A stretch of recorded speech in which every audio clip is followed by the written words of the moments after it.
Kita bahas secara singkat kesyirikan dan kekufuran Syiah. Syiah ini golongan kafir musyrik. Banyak sekali kekafiran dan kesyirikan mereka.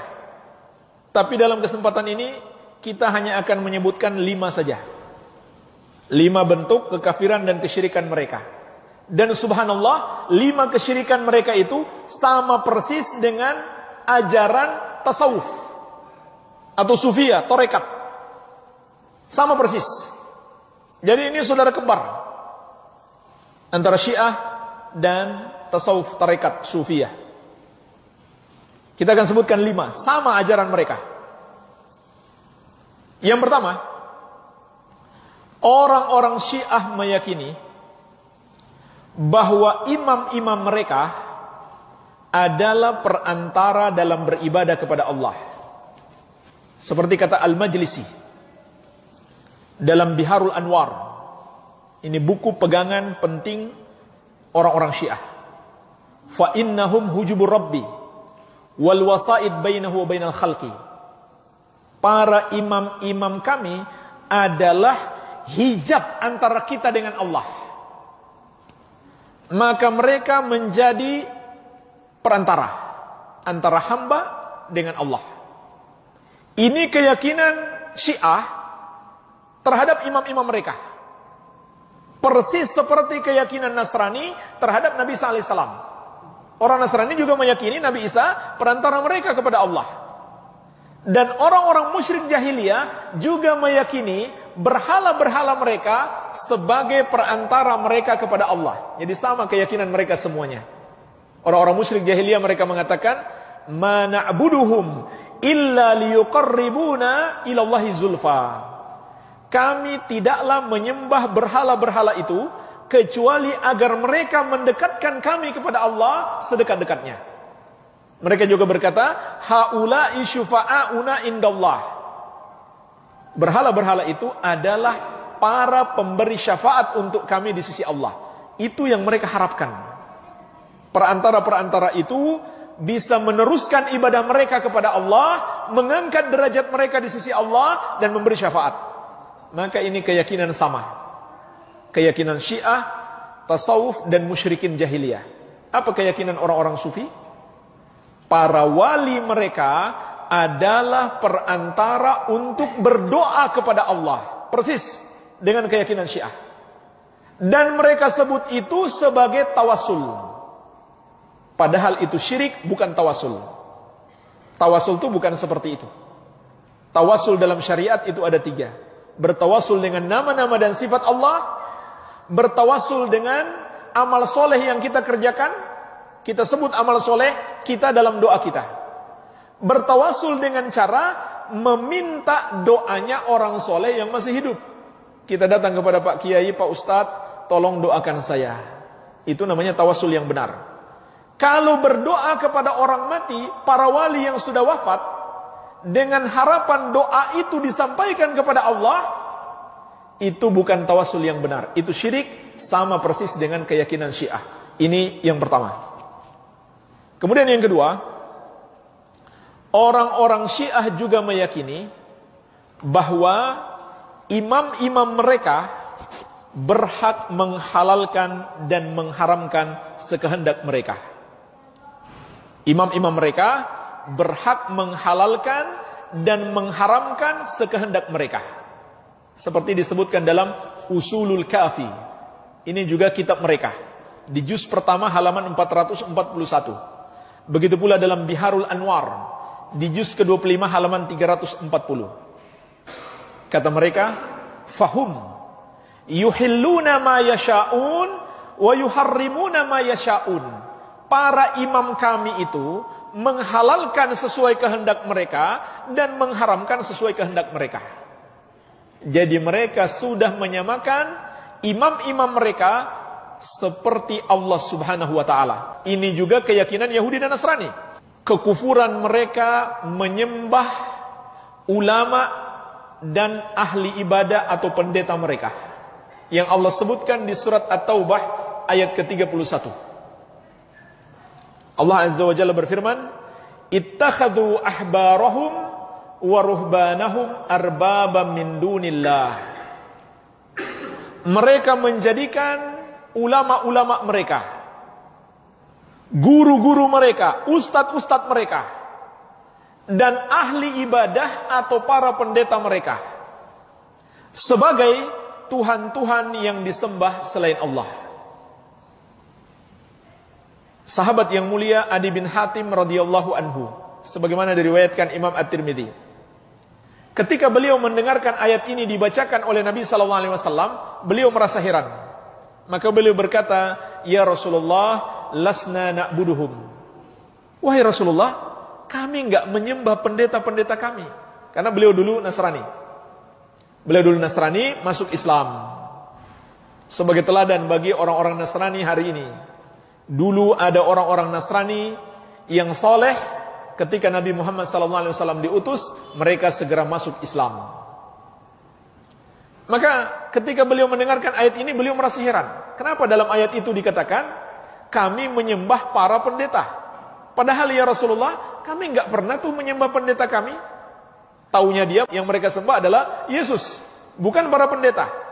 Maka Nabi SAW bersabda kepadanya, bukankah para ulama dan para pendeta kalian menghalalkan yang haram, kalian pun ikut menghalalkan? Atau sebaliknya, mengharamkan yang halal, kalian pun ikut mengharamkan? Kata sahabat Adi bin Hatim, betul ya Rasulullah. Contohnya apa jemaah sekalian? Babi diharamkan, petinggi-petinggi agama mereka mengatakan halal, mereka halalkan. Maka Nabi SAW menegaskan, fatilka ibadatuhum, itulah yang dimaksud beribadah kepada mereka. Itulah yang dimaksud menyembah mereka. Dan ayat ini berlaku umum jemaah sekalian. Allah mengapa mengabarkan kepada kita tentang kekafiran Yahudi dan Nasrani dalam Al-Quran dan Sunnah? Maksudnya supaya kita enggak ikutan. Sama dengan keyakinan Syiah. Sama dengan keyakinan Syiah. Meyakini imam-imam mereka berhak menghalalkan semau mereka, berhak mengharamkan semau mereka. Contohnya apa? Nikah mut'ah itu haram, zina, tapi kata imam-imam mereka halal, bahkan berpahala. Nikah mut'ah dapat pahala. Ya. Makanya banyak anak-anak muda yang mengikuti hawa nafsu banyak terjebak dengan ajaran Syiah, terutama di kota Bandung, karena di sana ada tokohnya. Karena di sana ada tokoh Syiah. Mereka menjebak anak-anak muda ini dengan ajaran nikah mut'ah. Kata mereka daripada pacaran, lebih baik nikah mut'ah, nikah kontrak. Walaupun ulama-ulama mereka dulu itu mensyaratkan tetap harus ada wali, ada saksi. Kalau mereka sekarang sudah nggak peduli. Datang bawa uang transaksi, nikah semalam sudah selesai. Subhanallah. Nah jemaah sekalian, bagaimana dengan orang-orang tasawuf? Sama. Mereka meyakini kalau mursyid mereka sudah sampai derajat wali, maka bagi dia yang diperintahkan tidak perlu lagi dia lakukan. Nggak perlu lagi sholat, nggak perlu lagi puasa, nggak perlu lagi zakat. Iya. Yang haram sudah jadi halal. Contohnya zina.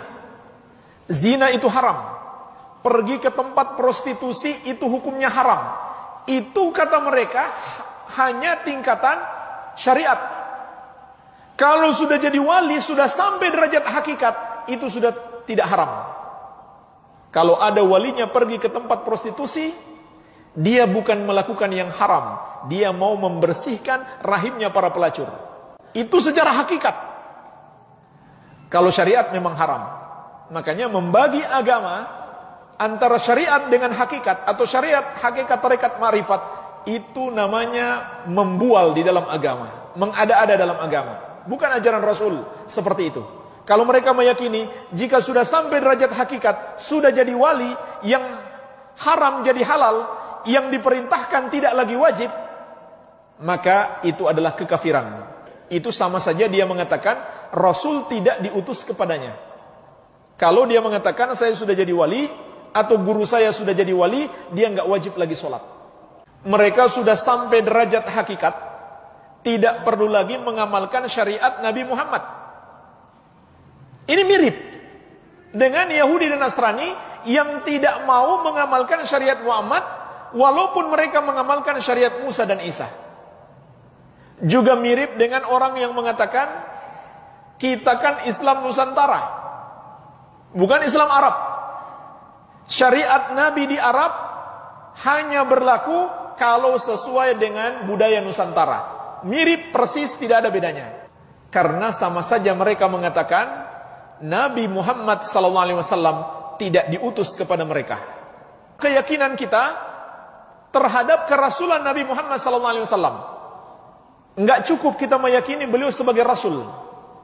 Harus juga kita yakini beliau adalah Rasul untuk seluruh manusia.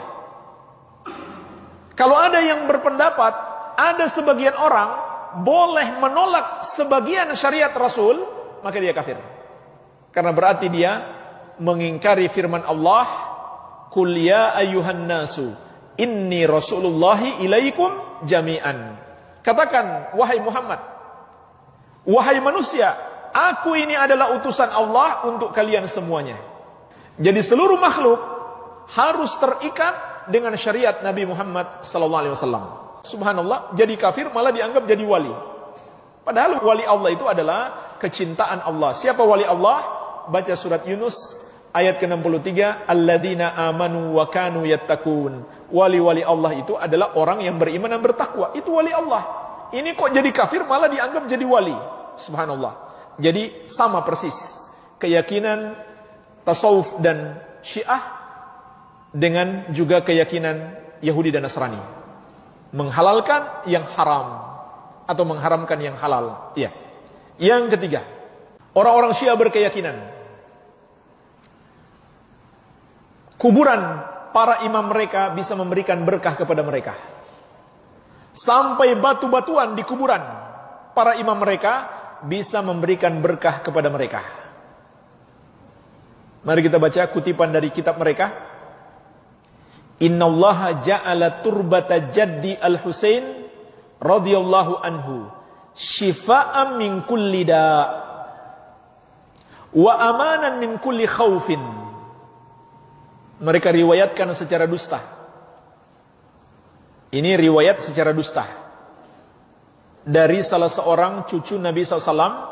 Katanya dia mengatakan, sesungguhnya Allah menjadikan tanah di kuburan kakekku Al-Husain, yang sekarang mereka yakini ada di Karbala, Irak, yang setiap tahun mereka pergi ke sana berziarah, yang mereka yakini lebih afdal dari 9 kali naik haji. Pergi berziarah ke kuburan Al-Husain. Ada tuh orang-orang Syiah di Indonesia selfie-selfie di sana. Memang ramai sekali di sana. Karena mereka yakin pergi ke sana lebih afdal dari 9 kali naik haji. Jadi bagi mereka naik haji tidak terlalu penting. Bahkan mereka pergi naik haji pun talbiyahnya adalah labbaika ya Husain. Itu talbiyahnya orang Syiah. Umat Islam membaca labbaika Allahumma labbaik. Nah, mereka mengatakan Allah telah menjadikan tanah di kuburan Al-Husain sebagai obat untuk segala penyakit dan keamanan dari segala ketakutan. Ini disebutkan di dalam kitab mereka, di antaranya di Biharul Anwar, kitab yang ditulis oleh Al-Majlis itu tadi. Begitu pula Amali At-Tusi. Iya. Jadi ini nukilan langsung dari buku-buku mereka. Jadi bukan kita mengada-ada. Mereka meyakini kuburan atau batu-batu di kuburan para imam mereka bisa memberikan berkah. Persis sama dengan keyakinan orang-orang tasawuf sufiyah. Ya. Makanya ada kuburan wali mereka, setiap hari batunya ditambah terus. Ya, ambles terus. Peziarah berdatangan pulang bawa batu. Digunakan sebagai jimat atau untuk mencari berkah. Padahal Nabi SAW dengan tegas mengatakan, Man 'allaqa tamimatan faqad asyrak. Barang siapa mengenakan jimat, maka dia telah mempersekutukan Allah. Kemudian yang keempat, orang-orang Syiah meyakini bahwa imam-imam mereka mengetahui perkara gaib. Seperti diantaranya juga disebutkan dalam Biharul Anwar dari Abu Abdullah Beliau berkata, wallahi laqad utina ilmal awwalina wal akhirin. Ini diriwayatkan secara dusta dalam buku mereka. Kata imam mereka, kami demi Allah sudah diberikan ilmu orang-orang terdahulu dan orang-orang belakangan. Lalu dikatakan kepadanya, "Aindaka ilmul gaib?" Kalau begitu kamu tahu ilmu gaib dong. Maka dia pun berkata, "Waihak, inni la'alamu ma fi aslabir rijal wa arhamin nisa." Celaka engkau. Saya benar-benar tahu apa yang ada di sulbi kaum lelaki dan apa yang ada di rahim wanita. Jadi sok tahu perkara gaib. Mereka yakin imam-imam mereka seperti itu. Dan Allah telah menegaskan di surat An-Naml ayat ke-65. Kulla ya'lamu man fis samawati wal ardil ghaiba illallah. Katakan, tidak ada yang mengetahui perkara gaib di langit maupun di bumi kecuali Allah. Makanya jemaah sekalian, orang yang percaya dukun, dia musyrik. Karena dia telah samakan dukun itu dengan Allah yang maha mengetahui perkara gaib. Rasulullah SAW menegaskan, man atakahinan aw arrafan fasaddaqahu bima yaqul faqad kafara bima unzila ala Muhammadin sallallahu alaihi wasallam. Barang siapa mendatangi dukun atau tukang ramal, maka dia telah kafir terhadap Al-Qur'an yang diturunkan kepada Rasulullah sallallahu alaihi wasallam. Karena dia telah samakan dukun itu dengan Allah yang maha mengetahui perkara gaib. Itu keyakinan Syiah. Bagaimana dengan orang-orang tasawuf? Sama. Mereka juga meyakini para wali mereka mengetahui perkara gaib. Itu keyakinan orang-orang tasawuf. Cuman bedanya, kalau orang-orang Syiah menyebut imam, mereka menyebut wali. Mereka meyakini para wali mereka tahu perkara gaib, tahu kejadian masa depan. Dan jemaah sekalian, makanya kita jangan tertipu. Walaupun di masyarakat dia dipanggil kiai, dipanggil ustadz, dipanggil dai, tapi dia sok meramal masa depan, sok tahu perkara gaib, hakikatnya dia adalah dukun. Dalam syariat, dia adalah dukun, bukan seorang kiai yang sebenarnya, melainkan dia adalah dukun berjubah. Kemudian yang kelima, ini yang terakhir, Syiah meyakini bahwa bagian dari diri Allah telah menyatu dengan imam-imam mereka.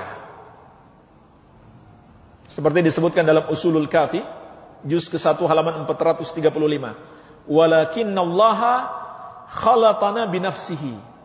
Kata para imamnya, Allah bersatu dengan kami.